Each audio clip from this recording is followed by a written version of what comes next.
Good afternoon, good evening, everyone, and thank you for joining us for a veterans-focused town hall with Congressman Denny Heck and our special guest, Ryan Galluci, the National Services Director for the Veterans of Foreign Wars, VFW. Grateful for all of you for taking your time today to come and tune in for some important information. Congressman Heck, if you'd like to say a few words. Thank you, Fike, and thank you all very much for joining us. This is, as I recall, the fifth in a series of town halls we're doing to provide people with what I hope is timely and germane information about the response to the pandemic, to the COVID crisis that confronts our nation. This one will be focused on issues relating to veterans. And this is near and dear, not just to my heart, but to my community and to my neighbors. As I was mentioning to our special guest, whom I will introduce in a moment, the fact is that the 10th Congressional District of Washington State has about the fifth highest number of veterans of any congressional district in America. A lot of that, of course, has to do with the fact that we are also home to Joint Base Lewis McChord, to which 55,000 people report to work every day, and is a crown jewel in our national security constellation. So this is timely and this is valuable information. I do want to take the opportunity, however, to give an advertisement about our next Teletown Hall, which will be just tomorrow night, Thursday, at 5 p.m. Pacific Standard Time, or Daylight Time, or whatever we're in. And my special guest then will be Jared Bernstein. Jared, a friend of mine, you may recognize as the former chief economist in the Obama-Biden administration. He was chief economist to Vice President Biden. And the conversation that I want to have with Jared is, after we get done with all the mitigation efforts designed to halt the free fall of our economy and defeat this virus, what should we do to recover our economy and get people back to work, perhaps in an even better way than they were beforehand? But that's tomorrow night, 5 o'clock. Hope you'll join us for that. For tonight, it's veterans and veterans only. And we could not have a better guest than Ryan Galluci, who, as indicated, is the Director of National Services for the Veterans of Foreign War. He is also a veteran himself, obviously, as you can tell, as he proudly displays his hat, an 8-year veteran of the Army Reserve. In fact, was deployed to Iraq, where he was given the combat action. Ryan, help me out here. Combat action badge. Badge. Yes, yes. Combat action badge. A sign of considerable distinction, as we know. Ryan and his wife Katie and their daughter Lily live in Virginia, but he's here tonight to help us answer questions about veterans benefits that are related to the struggle that we're all having, that so many people are going through vis-a-vis the virus. And I'm going to now turn it over to him to make any introductory remarks he want to make before we get into your questions. Ryan? Well, first of all, thank you, Congressman Heck, for allowing the VFW to join you for these important discussions. I really think it's excellent that you're keeping up this type of communication with the men and women that you represent, that you've taken the time to dedicate one of these discussions to veterans issues, recognizing the 80,000 veterans who are in your district and the men and women who report to Joint Base Lewis McChord every day, one of whom is an employee of the Veterans of Foreign Wars to help veterans navigate their benefits. So if you're watching, Antoine Dowdy, I hope this is helpful information for the services that you provide to our transitioning service members on Joint Base Lewis McChord. And I'm talking with my hands too much and I hit my cord. But it's an honor to be here. For those who are watching and don't know, my department in the Veterans of Foreign Wars, we're responsible for the training and accreditation of our global network of more than 2,000 benefits advisors who are in communities around the country and around the world to help you with your veterans benefits, including right there in Washington. We have a headquarters staff at the VA regional office at Seattle, Tacoma, the SeaTac area. Also our department headquarters there in Fife. I believe that's just outside the district though, but still nearby. We have a cadre of benefits advisors, or we call them service officers, who stand ready to assist. I know it's a very uncertain time right now. That's why I'm at my house, but the VFW is still here to help out in a number of ways to make sure that veterans are linked up with the benefits that they've earned and that they deserve. So thank you again. Well, thank you, Ryan. I'm deeply grateful for you spending your time with us. Fike, let's go. Perfect. First question, this is for you, Congressman Heck. Relatively straightforward. I'm a veteran. How can I get tested for COVID-19 and how much does a coronavirus test cost? Well, the good news is it's not going to cost you anything.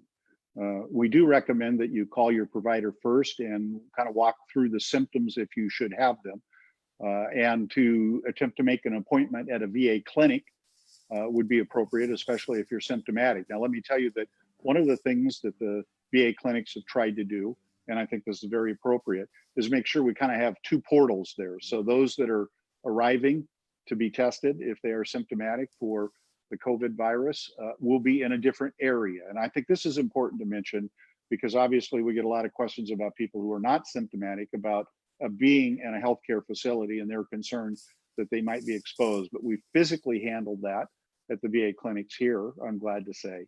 So that's what I would do. Talk to your provider first, then attempt to make an appointment at the VA, depending on what it is that the provider indicates to you in the way of guidance. Ryan, anything to add?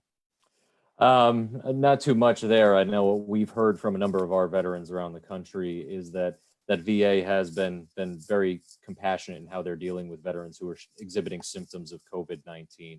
The VFW had launched a survey just last week to evaluate veterans' healthcare experiences in COVID-19.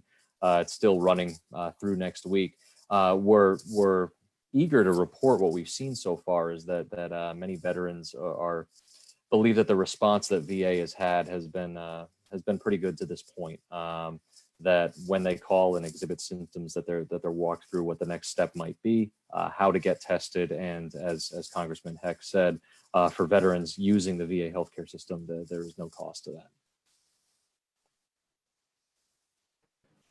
Next question is for Ryan. I filed a claim for VA disability benefits before the pandemic, but my compensation and pension exam was canceled.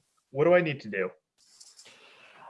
This is a really important question, and I know that one that a lot of the veterans that we work with are struggling with themselves. You really shouldn't need to do much at this point because what VA has done is that they've assured veterans that they will not deny their benefit claims for canceled appointments or for missed appointments due to the COVID-19 crisis. But I do have to put a little caveat on that information. If you receive correspondence from Department of Veterans Affairs related to your benefits during this crisis, please take a close look at it.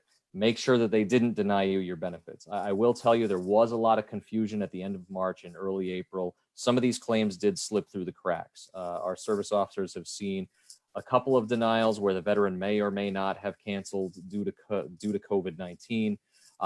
Fortunately, we were able to get involved before that decision was final. Get the exam reordered. What I would say is if you are a veteran who's not working with an accredited advocate through either the VFW or an organization like us, DAV, American Legion, Wounded Warrior Project, or just a few that offer similar services, seek one out. And the reason is because we can keep a closer eye on this. We can also explain to you what VA is telling you. If you have a compensation and pension exam that was scheduled and you're not comfortable going to it, most of them should be canceled now. But the vendors are holding on to those, and they'll complete the exam once all of this is over with and it's safe for veterans to see doctors for claims evaluations. Excellent. Next question is for Congressman Heck. How has the VA hospital at American Lake been affected by COVID-19? Well, as you might imagine, there are concerns that have been raised. We have been assured and had a briefing that they have instituted the appropriate physical measures necessary to keep people safe. We all know, as a matter of fact, that some of the long-term care facilities are some of the most potentially dangerous of all facilities. And as a consequence, they've done a lot of the same things that others have had. For the regular facility, no children under the age of 12 or 13, as I recall. I don't recall specifically, unless they're going to the child care. The long-term care facility, no visitors because of the potential danger and the rapidity of spread of the virus should it take hold. I'm not aware that there has been any infection detected at American Lake as of this time. If there has been, I haven't been informed of it, but I don't think there has. I've visited that facility many, many times over the years, as a matter of fact. And notably, I enjoy going there on Valentine's Day as a part of my Valentine's for Vets program.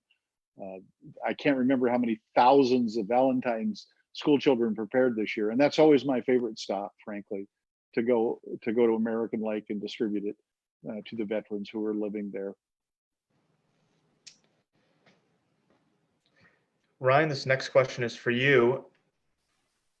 I have never filed a VA benefits claim before, but I recently lost my job because of COVID. What can I do to start this process? Sure. This is something that's incredibly tragic, and first of all, something that I know a lot of veterans can resonate with. But there's help out there.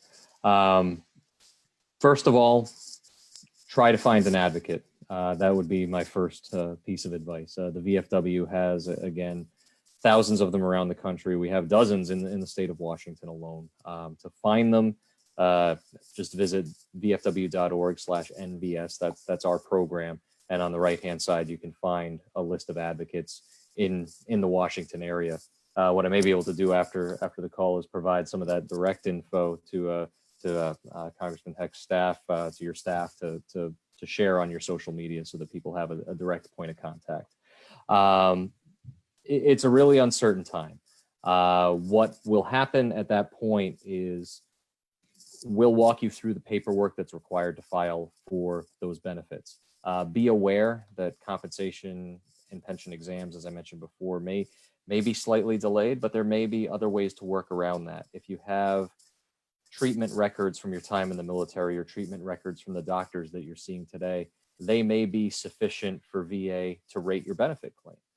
The process usually takes about 125 days. And to be frank, VA has been very flexible under COVID with allowing some of their examiners to conduct these exams via telehealth. They doubled the number of exams that can be done via telehealth. So if you have the capability to watch this webinar, you should have the capability to do a telehealth compensation exam, which is really positive. The target for VA to adjudicate benefit claims is usually about 125 days.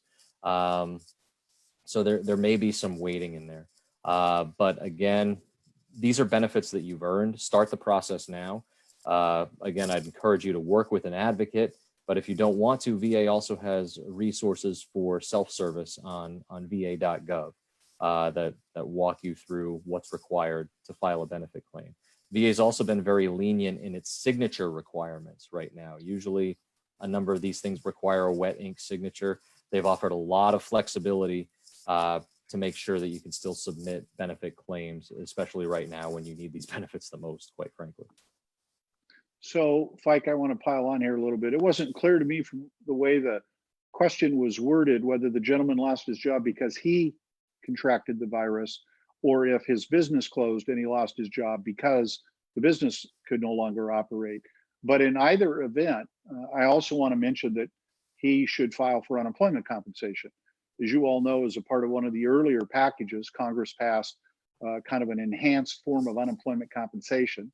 And they also created a new parallel form of unemployment compensation for people who were what we call 1099 employees or self-employed or contracted employees, gig employees, pick your word, but there is a benefit available there too. That enhanced unemployment compensation program provides for up to an additional 13 weeks on top of the 26 weeks that is normally available. But more importantly, it adds, I'm saying this correctly, it adds $600 per week to the average, to the whatever other unemployment compensation benefit the person would be available. That's through, as I recall, July 31st. So they should file for unemployment compensation as well at the State Department of Employment Security. In addition to, and I want to affirm what Ryan said, reaching out to an advocate through one of the VSOs. Excellent. And this next question is for Congressman Heck.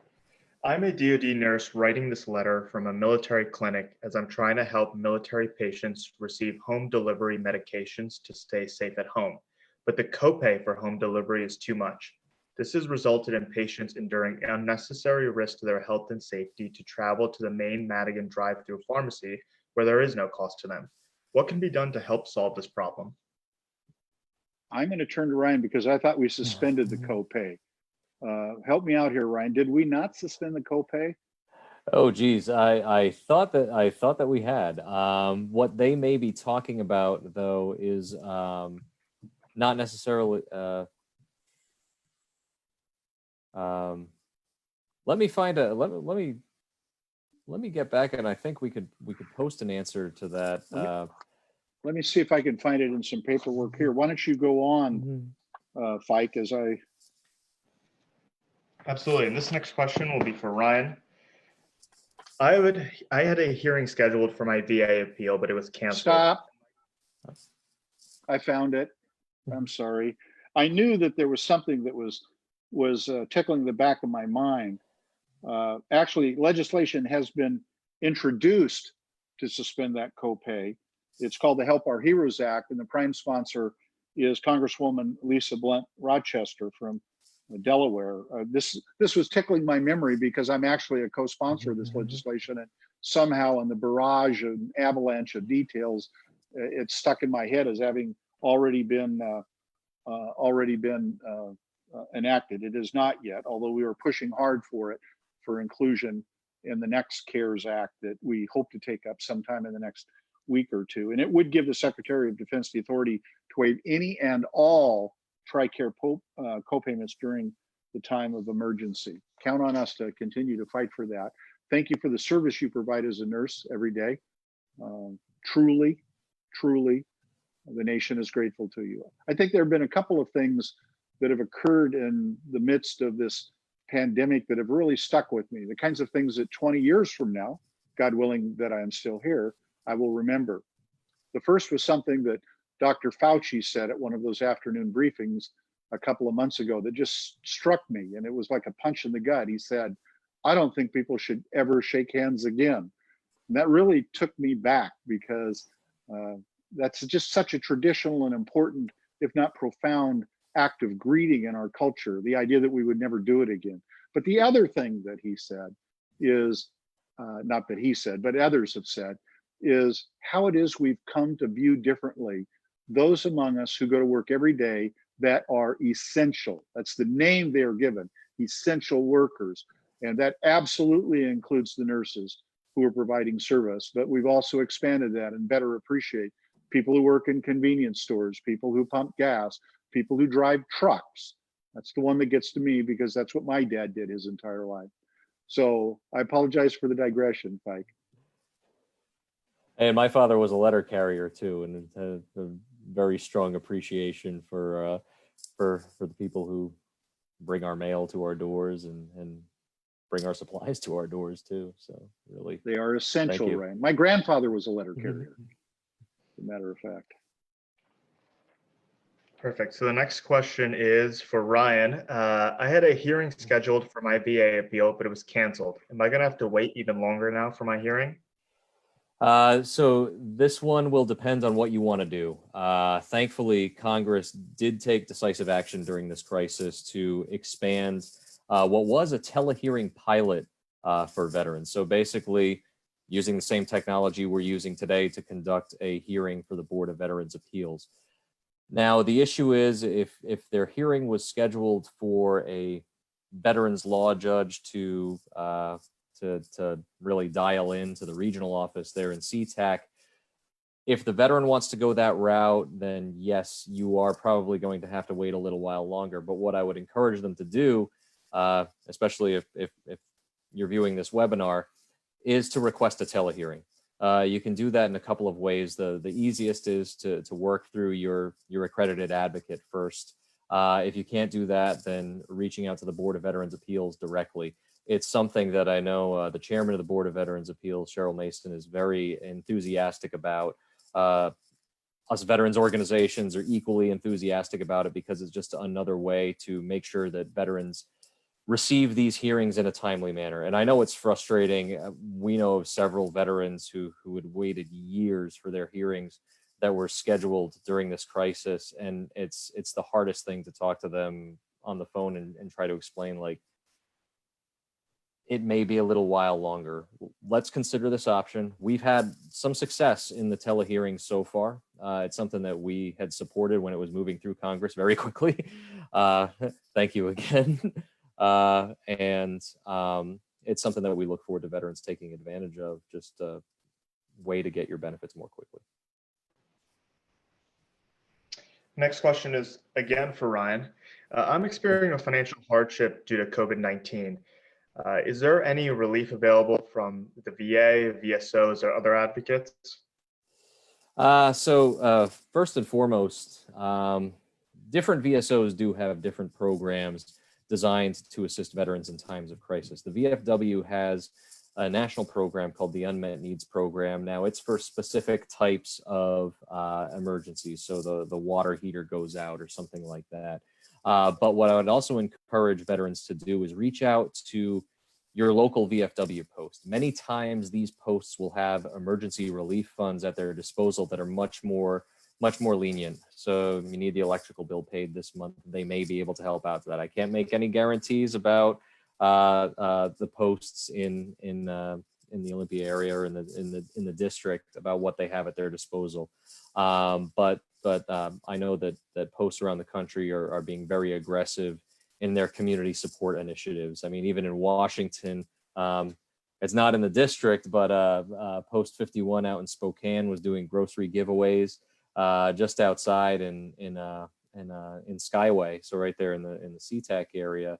Post 9430 was doing free meals, not just for first responders, but for the community. So if you were a family in need, if you were laid off because of COVID or anything like that, all you had to do was contact the post, and on Saturdays they were doing free meals. I think that answered part of it. On the VA side, what I would have to say is there are a lot of different programs. The most substantial is what my advocates do day in and day out, and that's service-connected compensation.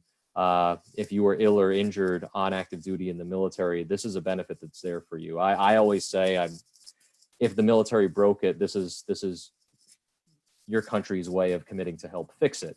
And what disability compensation is it makes up for lost earning potential as a result of these chronic illnesses or injuries that resulted from military service. Talk to an accredited advocate about how to access that program. But then beyond that, if you're a low income veteran who served during wartime, you may also qualify for a pension program that's available through that's available through VA.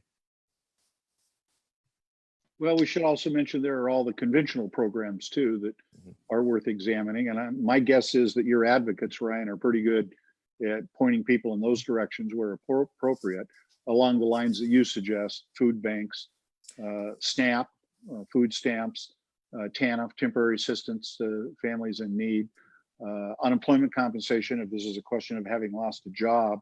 All of these programs should be explored if somebody is kind of really up against the wall in terms of their economic situation. And lastly, I would recommend that people consider reaching out to our office. Once again, I do not have the number off the top of my head, but FICA is going to look it up during one of these questions and answers, and we'll provide it to you before we're done with our conversation. Always feel free to call our offices, either in Lakewood or in Lacey, Washington. So on that note, our Thurston County office number is 360-459-8514, and our Pierce County office number is 253-533-8332. So feel free to call anytime. Our staff is ready to help you. And the next question is for Congressman Heck. My school changed my program from in-residence classes to online classes. Can I still get GI Bill benefits for this? Yes, the short answer. In fact, we passed legislation pretty quickly that the chair of the Veterans Committee advanced, and the president has already signed it. There was a situation in the law where your benefits might have been reduced as a consequence of the changed circumstance, such as going to online and the like. But we changed the law so that kind of interruption and benefit would not occur. Next question is for Ryan. I was working with a service officer based out of the VA regional office in SeaTac before the pandemic. I heard that they're no longer able to meet with clients in the office. Where can I go to get help? Sure. Now, and this is a common problem. Many of the VA regional offices are closed to the public. They may have some essential staff going in, and it varies around the country. I know for our offices with the VFW, most of our folks, quite frankly, are working from home, but they're still working, which is a very important distinction. They will go into the office periodically at the direction of the regional office director to check mail, things like that, take care of some business processes that can't be done from home. But we have all the tools at our disposal to assist clients remotely. For the VFW, you can find our advocates again at vfw.org/NVS.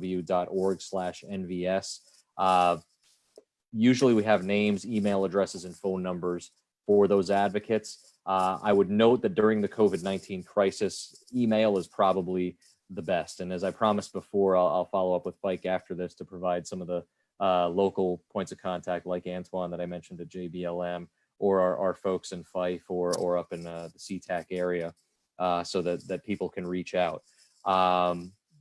One of the caveats that happened to this, before we went to a posture of remote work, there were some concerns about signatures, like I mentioned before, and VA has been very flexible on this, recognizing that not every veteran has a printer, not every veteran has a scanner, not every veteran is going to be capable or willing to go to the post office to mail off their paperwork. We have a lot of tools at our disposal to assist remotely. Just this morning, I helped a veteran file a supplemental claim for a condition that he had claimed late last year. Went through no problem. It's in the system and should now be worked in the way it would if we were working out of the office. Congressman Heck, the next question is for you. I actually got a twofer. I have a VA disability rating. Will that impact whether I get the $1,200 coronavirus relief check? And I live off my VA benefits and Social Security. Will I still receive this money even if I didn't file taxes? The answer is yes, you still get the money. And yes, you should still get the check. I think the spirit of the question is it going to automatically appear? And I believe that they administratively adjusted this so that people who do receive Social Security, disability, and other forms of benefits will receive their check automatically. Yes, you will. Now, I read in the newspaper, fairly disturbingly to me, that they're looking at issuing these checks nationwide over many, many weeks into the future. I know several people who have gotten them, but as well, I know many people who have not. And their question is, when am I going to get it? Well, what the newspaper says is this is a very slow rollout. I cannot confirm that for you, but I think the best advice I would give you is be patient. If you don't have it in a little while, again, call our office or your advocacy officer with the Veterans of Foreign Wars. And if you don't mind, I'd like to add in on that one. There were some rumors going around the internet for a little while, and it was potentially a problem where veterans who traditionally wouldn't file taxes because they're on Social Security or on VA disability compensation would have either had to file taxes or forego that. As Congressman Heck mentioned, they administratively solved that. The Department of Veterans Affairs is doing a match with the Department of Treasury to make sure that they can get that information to be able to issue the checks. There may be some delay in it, though, as with any process. But that if you see a rumor like that floating around the internet, that's been fixed. Ryan, the next question is for you. I was considering filing an appeal, but I missed my filing deadline because of COVID-19. Am I out of luck at this point? No, you shouldn't be. Fortunately, again, VA has been very flexible in some of the authorities that they have. They do have the authority to extend certain deadlines because of emergencies like the COVID-19 crisis. They've done it for hurricanes in the past. Usually it's restricted to a geographic area. Now it's across the whole system. But what we advocated for and what VA is looking to do moving forward is if you miss one of these deadlines, all you need to do is contact VA or contact VA through your advocate to request an extension. This is another one of those scenarios where I'd encourage anyone watching to work with an accredited advocate. And the reason is because VA is going to look for some very specific information in your request for an extension. They're going to look for, first of all your pertinent personal information, name, claim number, date of birth, all of that. They're also going to want to know what claim action you're looking for an extension on. Is it an appeal? What was the deadline of that appeal? What was the date of the rating decision for that appeal? And then beyond that, once you submit that inquiry, you're going to want to follow up on it. Our advocates do have access to VA's systems to be able to check those things in real time and make sure that they either honored the extension or take further action on your behalf. It is something that you can do on your own, but again, our folks are trained to understand these regulations and to use these systems and to worry about this. So frankly, you don't have to. Thank you, Ryan. And I've got a twofer for you. What happens to my housing allowance or BAH if my school changes from in-residence classes to online classes? And the second question is, will VA pay for my benefits if my school changes from standard grade scale, ABC, to a pass-fail due to COVID-19? Was this one for me or for the congressman? I apologize. That's a twofer for you, Ryan. Oh, okay. So for the first question about if your school transferred from in class to online. Yes, how would that affect your BAH? It shouldn't at this point. And again, that speaks to the legislation that was passed very swiftly by Congress at the start of this crisis. That was one of the caveats of the post 9/11 GI Bill, is to receive the full living stipend, you had to have at least one in-class class. When just about every school around the country went to complete remote learning, a lot of veterans were starting to panic, and understandably so. Fortunately, this was a really great case in Congress acting swiftly, reacting to the need of the veterans community, and made sure that was solved. And the second half was about changing from a traditional grade scale to pass-fail.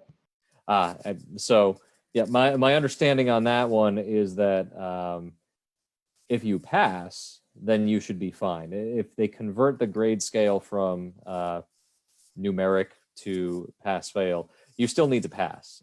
If you fail, they don't really have the authority to waive that.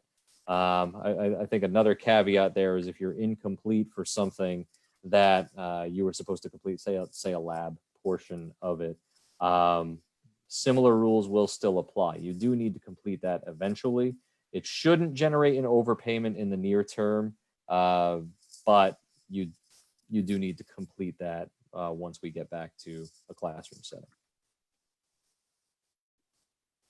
Thank you. And this next one is for Congressman Heck. It's a little bit of a broader question, but affects the veteran community. Have you tried getting a hold of unemployment? Mike? Yes. Having a hard turn back toward the microphone, please. I apologize. This is a broader question, but affects the veteran community. How have you tried to get a hold of unemployment? How have I tried to get a hold of unemployment? Yes. I don't understand the question. What measures is Congress taking to mitigate the rising level of unemployment? Right. Well, any of a number of measures. This prompts me to launch into the broader discussion, as you suggest, about the efforts that Congress has made to halt the rapid decline, if not free fall, of the economy. First and foremost, as we've said all along, you can best fix the economy if you defeat the virus. And that's led us to invest hundreds of billions of dollars in that effort. In the most recent legislation, we provided $75 billion, billion with a B, to hospitals and healthcare providers for personal protective equipment and the like. We also invested $25 billion in standing up national tests, because obviously, as the epidemiologists and the experts have all said, social distancing is extremely effective, but it needs to be connected with testing and tracing and isolating when there have been positive infections discovered. And so we have provided the resources for that. In addition to that, as everybody will recall, we've provided by now nearly $700 billion in personal payroll program for small businesses. And it was contingent upon them maintaining their employees. So rather than need unemployment, the purpose of this program was to keep employees attached to the small businesses so that they would be able to be ready to go back to work when the doors open, and that they wouldn't drift off to another job if they could find one. Difficult to do in this environment, but also the possibility of maintaining their benefits. And then lastly, we of course provided for the enhanced unemployment compensation system. I won't repeat what I said earlier, but it's a significant enhancement on what is traditionally available. I think Congress will get to a point where we're looking at an extension of some of the deadlines associated with both the personal payroll program as well as the unemployment compensation program. And I would not be surprised if we did that in the next bill. Again, let's call it CARES 2.0 for lack of a more concrete title that it's been given. And again, I think that we will take that up either next week or the week after and attempt to work it through both with our counterparts in the Senate as well as the administration. Thank you. Ryan, this is a question for you, and this will actually be our last question of the town hall. My father wished to be buried in a national cemetery. How is COVID-19 impacting veterans' burials?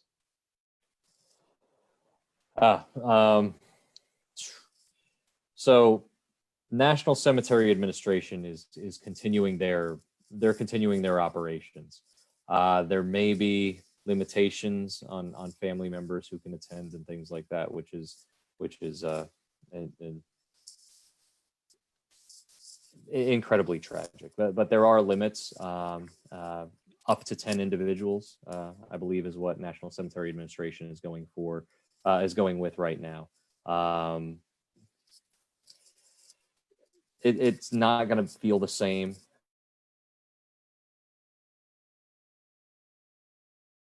Ryan froze on my end, Fike. Is he frozen on your end? Yes, he is. Well, thank you, Ryan. Let me just take this moment to plug again. Our office in Thurston County and Pierce County are always available to help. The Thurston County office number is 36. Fike? Yes. Fike, talking to the mic, please. I'm sorry. You're turning your head and it's more difficult to hear. Apologize for that. The Thurston, how's that? Good, thank you very much. Thurston County office is 360-459-8514, and our Pierce County office is 253-533-8332. Thank you to our guest, Ryan Galluci from the VFW, who seems to have disappeared. Congressman Heck. Yes, I wanted to add my expression of gratitude to Ryan Galluci as well. Not only did great service to our country when he wore the uniform, but continues to do it as the Director of National Services for the Veterans of Foreign Wars. Thank you, Ryan. If you're able to plug back in and at least hear us, we're very, very grateful for your sharing of both your time and your expertise. Again, I want to remind everybody that we've got another Teletown Hall tomorrow, Thursday, May 7th, I think it is, at 5 o'clock with our special guest, Jared Bernstein, about the future of the recovery and what America needs to do to get back on track in terms of its economy. Thank you all so very much. As I like to say, when you tune into these things or attend these things, you're sharing of your most precious commodity, your time. And I am proportionately grateful, not only for the privilege and the opportunity to represent you, but also appreciative of your efforts for engagement. Thank you so very much. Stay healthy and wash your hands.